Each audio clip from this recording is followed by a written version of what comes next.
Buenos días. Este es el, este problema es el 11.60, si no mal me equivoco, del libro Beer Johnston.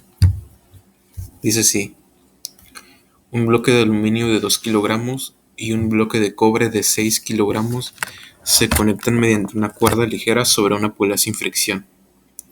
Ojo, hay que tener en cuenta que la polea es sin fricción. A ver, esperen.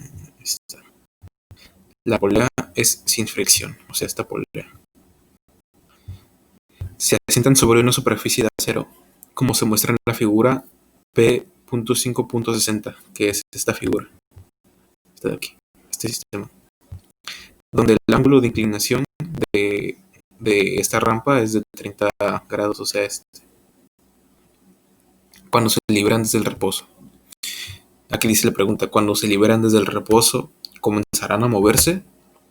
Si es así, determine inciso A su aceleración, inciso B la tensión de la cuerda, de esta cuerda, y si no, determine la suma de las magnitudes de las fuerzas de fricción que actúan sobre los bloques.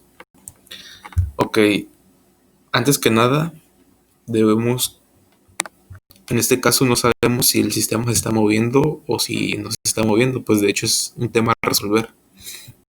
Entonces, debemos tener en cuenta siempre que nos dicen que un sistema está en reposo y quiere iniciar su movimiento, el coeficiente de fricción estático. Estos coeficientes los puedes buscar en internet. De hecho, creo que salen en el propio libro. Y salen los coeficientes. Es el punto 61 y el punto 53. Esos coeficientes nos van a servir para determinar si es que el sistema, o sea, tanto el aluminio como el cobre, se mueven o si no se mueven. Aquí vemos que el aluminio está reaccionando con el acero, que es este. Ese es el bloque 1, masa 1, y este el acero.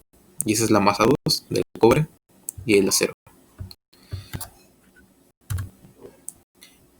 Para saber si un sistema tenso se mueve, el sistema tenso serían estos dos bloques.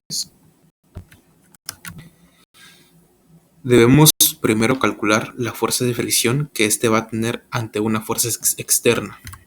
Supongamos que este es un ejemplo de fuerza de fricción. Eh, eh, o sea, más o menos este va a ser un problema en el cual va a actuar una fuerza externa. Y en este caso la única fuerza que va a actuar aquí, pues, ¿cuál sería? Vemos que no hay ninguna fuerza actuando en el aluminio, pues así no, ese no va a ser.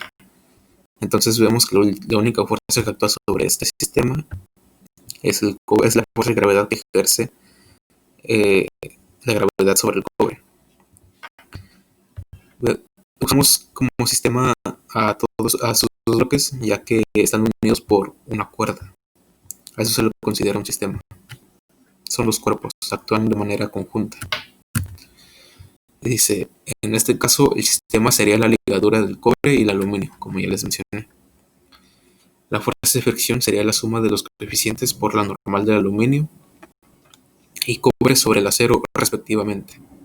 Y por último, la fuerza externa sería el peso en el eje X del cobre, o sea, el peso que tiene el cobre, la masa 2, y que va a provocar una fuerza en sentido positivo, en sentido derecho, hacia este lado. Entonces, pues primero calculamos primero hacemos diagrama de cuerpo libre para cada uno. Eso es esencial en cualquier ejercicio de dinámica en el que ustedes quieran resolver, ¿no? Siempre es esencial hacer un diagrama de cuerpo libre para ver todas las fuerzas que actúan alrededor de esa partícula. En este caso está la masa 1 y vemos que actúa el peso, la fuerza normal, la normal que ejerce el piso sobre la masa. Es la fuerza que evita que esto se vaya hasta abajo, y la fuerza de fricción, que es la fuerza resultante. Perdón, la fuerza de fricción es esta, la Fr. Al igual aquí, en este está actuando el peso, que el peso hay que acordarnos, perdón, este es el peso. Hay que acordarnos que siempre el peso va a actuar de manera vertical no importa cuál sea su no importa cuál sea ¿cómo diría? ¿Dónde está apoyado? ¿Qué tanto está inclinado? El peso siempre va a ser una fuerza que actúa vertical hacia el centro de la Tierra. Mientras que tanto que la normal siempre va a actuar de forma perpendicular al, a la superficie de apoyo que esté donde esté la partícula. Hacia esa dirección siempre va a actuar la normal. Y aquí puse Px, que es la fuerza que ejerce el propio peso, pero en dirección del eje X en sentido de la partícula, desde una perspectiva de la partícula. Y la fuerza resultante, que es esta.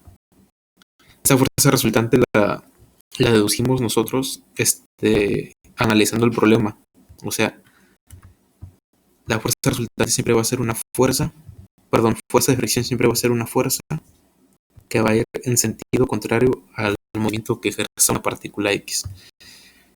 Como aquí vemos por intuición que este sistema va a tender a moverse hacia acá, o es lo que suponemos, entonces suponemos que la fuerza de fricción va a ser en sentido de la izquierda, hacia ese sentido. El aluminio va a ser hacia este y el cobre va a ser hacia este sentido, hacia este. Ya que hicimos todas las fuerzas, calculamos todas las fuerzas, analizamos el diagrama como les mencioné antes. Y dice, como la masa 1 no presenta ninguna otra fuerza y más que su peso, en Y más que su peso, o sea, esta masa no presenta ninguna otra fuerza más que su propio peso, no hay ninguna otra fuerza, eso sin contar no estamos contando este. Entonces, decimos que el peso es igual a la normal, el peso de este va a ser igual a la normal de este. Por lo tanto, la fuerza de fricción va a ser igual al coeficiente, que es el coeficiente estático, que es este, 0.61 por la normal. Y como la normal es igual al peso, pues multiplicamos 9.81 metros sobre segundo al cuadrado por 2 kilogramos, que es la masa que tiene el aluminio.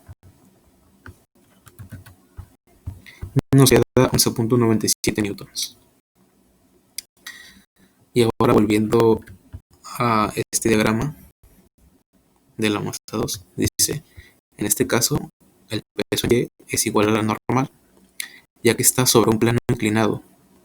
O sea, en este caso ya no va a ser el peso, ya no va a ser igual a la normal. En este caso va a ser el peso en el eje Y, porque hay que acordarnos que está en un plano inclinado, entonces el peso siempre va a ir al centro de la Tierra.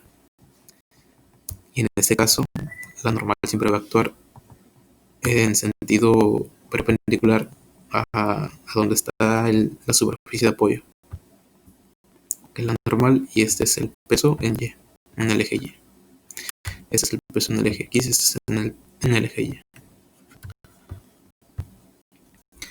Y por lo tanto, la fuerza de fricción va a ser igual al coeficiente por el peso en Y. Fuerza de fricción es igual a 0.53, que es el coeficiente de fricción estático del cobre sobre el acero, por 9.81 por 6 kilogramos, que es la masa que tiene el cobre, el cubo, por seno de 60, que es el ángulo con el cual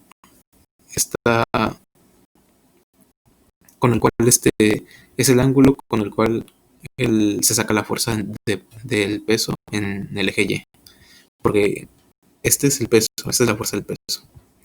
Entonces, como ya ustedes habrán visto en temas de estática, para sacar el peso en X o la fuerza en X es este ángulo por la magnitud de la fuerza, y te sale Px, y este ángulo y el seno de este ángulo por la magnitud de la fuerza, y se te da Y. Y nos da 27.02 newtons. Entonces vemos que dice la única fuerza que mueva el sistema es Px. Esa es la única fuerza que va a mover a todo el sistema, a todo este sistema. Todo este sistema, la única fuerza que lo va a mover va a ser el peso de este, pero en el eje X. Entonces, analizando esto, pues primero obviamente la fuerza del peso en X y nos sale este cálculo que, como ya les mencioné, es coseno de 60, que nos da una fuerza horizontal en sentido positivo de donde está la partícula, y se saca coseno de 60 grados por la magnitud en P, y aquí está, y la masa obviamente. Entonces la fuerza de fricción es menor a la fuerza resultante. Ojo, aquí es muy importante hacernos esta pregunta, ya que el problema, si se fijan, está preguntando: ¿comenzarán a moverse? ¿Cuándo decimos que un objeto comienza a moverse? Si está en reposo, como en este caso, o bueno, sabemos que el ejercicio empieza en reposo y no sabemos si se va a mover o no. Entonces, ¿qué debe pasar para que se mueva un objeto cuando está en esas condiciones?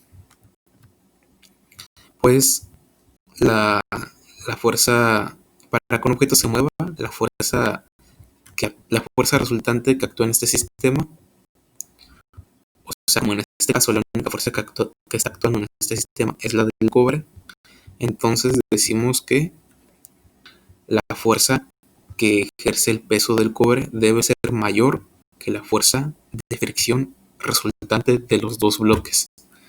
¿Cómo está eso? Bueno, sacamos la fuerza de fricción desde el aluminio, que pues es igual al coeficiente de fricción, como lo sacamos aquí, por la normal, ya que no hay ninguna otra fuerza. Y nos da esta cantidad de 11.97. Y aquí también este es la fuerza de fricción del bloque de cobre sobre el acero. Entonces esas dos fuerzas de fricción se suman y se hace el respectivo cálculo. Entonces debemos decir que para que un sistema se mueva, la fuerza resultante debe ser, bueno, las fuerzas externas que actúan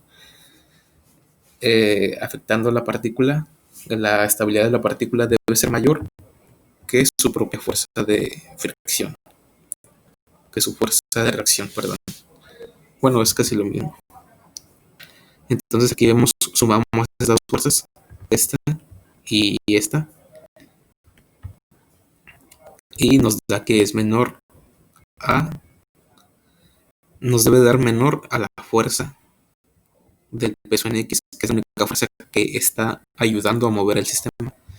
Entonces vemos pues que 38.99 no es menor que 29.43. Entonces decimos que los bloques tienen una magnitud de fricción de 29.43 newtons. Es el total de la magnitud que tienen. Pues es la única que puede tener la fuerza del peso en X y a la vez mantenerlos en reposo. Como conclusión, ¿qué queda? Pues concluimos que la fuerza que actúa sobre el cobre no va a ser la fuerza suficiente para mover el sistema, ya que están actuando la fuerza de fricción del aluminio y del cobre sobre el acero, y esas fuerzas se suman y pues resulta mayor a la fuerza mínima que actúa del peso. Y como respuesta, pues tenemos que los bloques no se mueven y la suma de las fricciones es 29.43 newtons.